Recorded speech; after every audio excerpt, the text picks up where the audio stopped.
누구인가 오겨집니다. 이번 시간에는 1차로 찍었던 합격시까지 영상은 사실 매우 빈약하고 허접했는데 이번에는 직접 근무 후기를 한번 찍어보도록 하겠습니다. 첫 번째 이제 합격하고 나서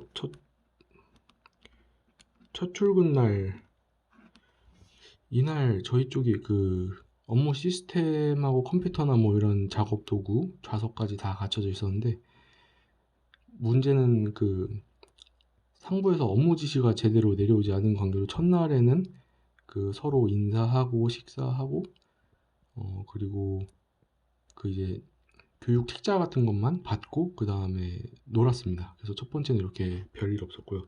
다만 둘째 날부터 퇴사 2주 전까지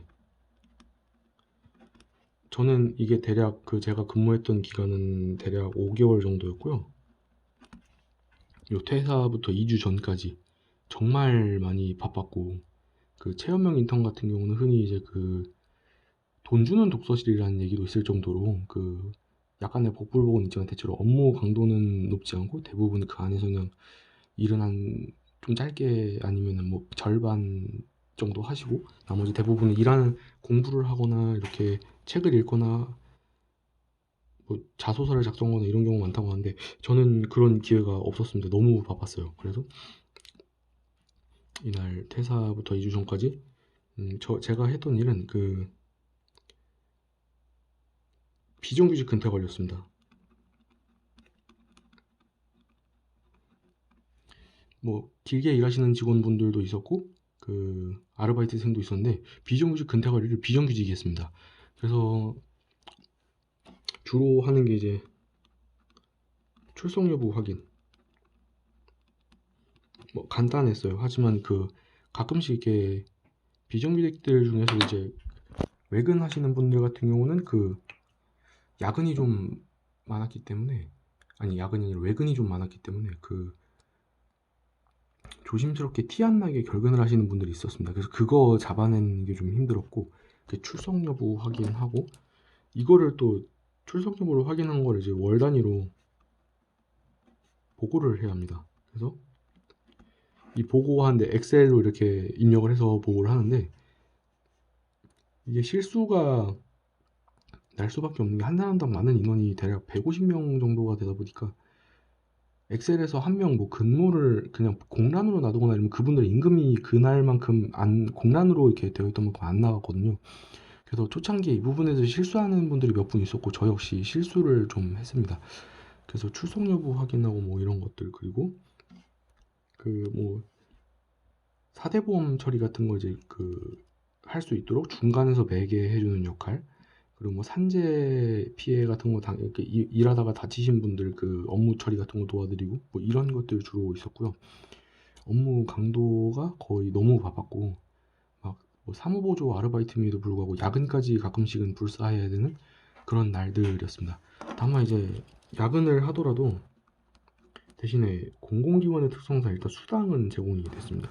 이게 그 정말 큰 메리트였고요. 그래서 야근을 대부분은 좋아하지 않지만 이제 수당을 준다고 하면 1.5배 가산 지급이기 때문에 그래서 이거를 좋아하시는 분들도 좀 그래도 한 몇 분 있었습니다. 그래서 이 부분이 이제 야근하는 만큼 수당은 준다. 요거가 이제 공공기관 최대 장점이었다고 생각을 합니다. 그리고 그 이제 2주 전부터 퇴사일 이제 업무가 어느 정도 이제 자리가 잡히고 끝나가는 단계가 되다 보니까 확실히 좀 업무가 떴습니다. 그래서 막 이 둘째 날부터 퇴사 2주 전까지는 정말 너무 바빴는데 그 2주 전부터 퇴사일까지는 거의 뭐 하루 근무 시간 막 진짜 일하는 시간 뭐 3, 4시간 정도? 저 8시간 근무를 했었는데 그 정도밖에 안 됐을 정도로 업무 강도가 정말 갑자기 말도 안 되게 낮아지는 이런 상황까지 왔었습니다. 그래서 이 기간은 잠깐 뭐 공부도 하고 그 뭐 독서도 하고 그동안 여러 가지 이제 회사에서 일을 하면서 그 이제 인수인계 준비 근데 인수인계 준비를 하긴 했는데 뭐 인수인계서 같은 걸 그냥 기존에 새로 만들었는데 뭐 이 부분도 사실 별로 어렵진 않았고요. 혹시나 뭐를 뭐 빼먹은 게 있을까 깜빡한 게 있을까 해서 그런 거 백업만 그냥 계속 했습니다. 아무래도 사무실에 앉아있다 보니까 계속 뭐 이렇게 공부하고 독서만 하기 좀 그래서 일부러 좀 마무리는 좀 기분 좋게 하고 싶어서 인수인계 준비에 좀 더 신경을 썼던 것 같습니다. 그럼 이제 뭐 근무 기간에 따른 근무에 대한 얘기는 이 정도까지 하고 실제로 뭐 분위기는 어땠냐. 그 간부와 사무보조 이렇게 구성이 되는데 간부는 뭐 제가 마주했던 분들은 이사님은 가끔 마주쳤고 식사는 한 3번 정도 했고요. 업무에 관한 얘기는 이사님과 해본 적은 거의 없습니다. 그리고 부장님, 차장님, 과장님, 대리님, 무려 사원 이렇게. 근데 사원분도 자기 일이 있어서인지 너무 바빠서 이분하고는 거의 매치 얘기를 안 했고요. 대부분 이제 제가 업무에 대해서 주로 지시하고 제가 뭔가 이렇게 문제를 일으켰을 때나 실수했을 때 백업을 해주시는 분들은 두 분이었습니다. 과장님하고 차장님. 주로 과장님한테 도움을 많이 받았고요.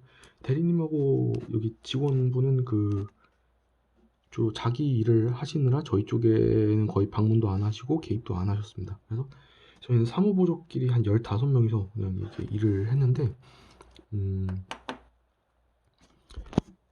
그 사무보조들마다 나이가 좀 천차만별이었습니다. 50대 초중반, 한 절반 정도 있었고, 30대 한 2명? 저 포함해서 2명, 제가 30대니까. 30대 2명으로 20대, 그러니까 이분이 한 이제 7명 정도 됐고 9명? 그리고 20대 후반. 7, 2, 9, 5명. 14명이었고 나머지 1명이 20대 중반. 이분이 24살이었고요. 그래서 이렇게 구성이 돼서 일을 같이 했는데 아무래도 50대 초반 중반이신 아주머니 분들 그리고 아저씨 한 분, 이분들이 주로 저희들 부서를 이끌어가는 식으로 이렇게 일을 했고요.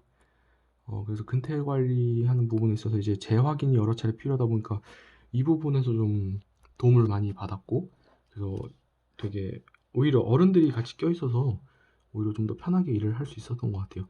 다만 이제 업무가 너무 바쁘다 보니까 조직 내 분위기는 썩 좋진 않았고요. 그리고 뭐 이제 팀원들 간의 다툼 같은 것도 조금씩 가끔씩 있었고 뭐 그렇습니다. 그래도 이렇게 구성이 어른들이 좀 많이 계시다 보니까 오히려 조직 내 분위기는 그래도 잘 잡혔던 것 같습니다. 여기서 말씀드린 이제 기업명은 제가 밝히지 못한 이유는 이제 그 기업에서 일을 한 게 이렇게 그 기업명 구체적으로 밝히다 보면 이제 제 신상이 드러날 수가 있고, 그리고 이 기업의 이미지에도 뭐 타격이 있을 수 있어서 일부러 밝히지 않았고, 인원도 실제 이 인원과는 조금 차이는 있는데 일부러 비슷한 비율만 맞춰서 가상으로 말씀을 드린 겁니다. 이 부분 참조해 주시면 좋겠고, 그래서 아르바이트생 근태 관리를 아르바이트생 비정규직 근태 관리를 비정규직인 제가 하게 되는 기회였고, 일하는 기간 내내 정말 힘들고 스트레스 너무 받고 야근도 좀 했고 했는데 막상 마치고 나니까 좀 시원섭섭한 것도 있고, 그리고 뭐 일을 하길 잘했다 하는 생각도 조금 듭니다. 그리고 뭐 급여는 어떻게 됐냐? 급여는 제가 좀 그래도 어느 정도 근사치로 말씀을 드릴게요. 급여는 기본급 최저시급을 넘겨야 되죠. 그래서 기본급은 180만 원 정도였고 당시에 제가 8월부터 12월까지 했는데, 아니 8월부터 11월까지 했으니까 대략 5개월 정도 일을 했고, 5개월이 조금 못 미칩니다. 그리고 기본급 180에 식비 10만 원, 교통비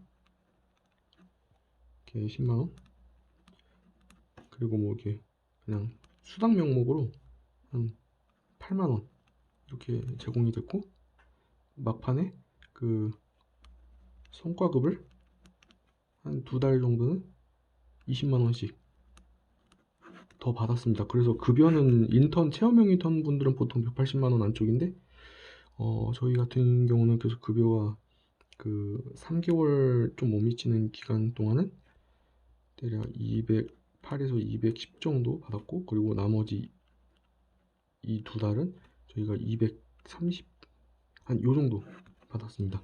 그래서 급여 부분에 있어서는 확실히 뭐 그 인턴 분들보다 좀 더 많이 받았습니다. 급여는 이렇고, 그 외 복리후생, 뭐 복리후생이랄 것도 없어요. 사실 뭐 그냥 수첩, 노트, 펜, 그냥 이런 것만 잔뜩 받았고, 뭐 기념품, 뭐 텀블러 이런 건 못 받았고, 보조 배터리도 못 받았습니다.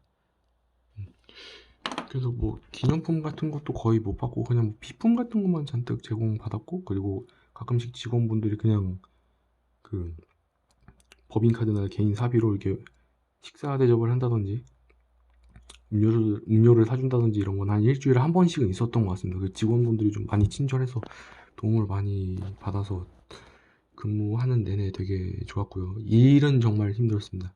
그래서 높은 업무 강도를 원하지 않으시면 그래도 사무보조보다는 입사 조건이 까다로워도 요 체험형 인턴을, 그러니까 뭐 이렇게 뭐 예를 들면 공시나 뭐 자격증을 하셔야 되는 뭐 아니면 취준, 이런 분들은 그래도 그 사무보조 계약직보다는 차라리 인턴을 하시는 게 낫고, 계약직은 어느 분들이 하는 게 좋냐면 정규직 이렇게 준비하는데 미리 사전 경험을 좀 원하시는 분들, 이런 분들은 차라리 이 계약직이 좀 나은 것 같습니다. 사무보조는 약간 그 중간 형태인 건 중간 형태에 가깝다고 할 수 있는데, 그 지점마다 뭐 기업마다 다르겠지만 업무 강도가 일단 너무 높고 단순, 이게 단점이에요. 그래서 제 생각엔 사무보조가 가장 안 좋은 것 같습니다. 그래서 하실 거면 인턴이나 계약직 쪽으로 추천해드리고, 사무보조는 정말 잠깐 단기로 돈이 궁할 때 하시는 방향으로 추천해드리도록 하겠습니다. 네, 이상으로 영상을 마치겠습니다. 감사합니다.